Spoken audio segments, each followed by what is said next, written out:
সরকারি দল রাজনৈতিক সমঝোতা বিনষ্টের চেষ্টা করলে তার বিরুদ্ধে দাঁড়াবো, নাহিদ ইসলাম।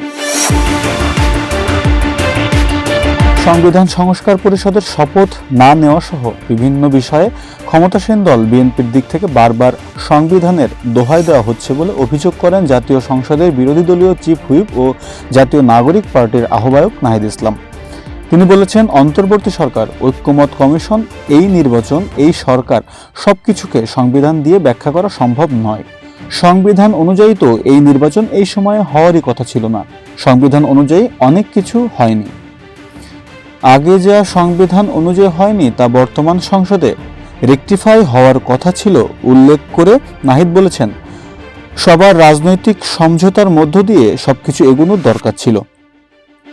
সেই সমঝোতা যদি সরকারি দল বিনষ্ট করার চেষ্টা করে তাহলে জনগণ তার বিরুদ্ধে দাঁড়াবে, আমরাও তার বিরুদ্ধে দাঁড়াবো।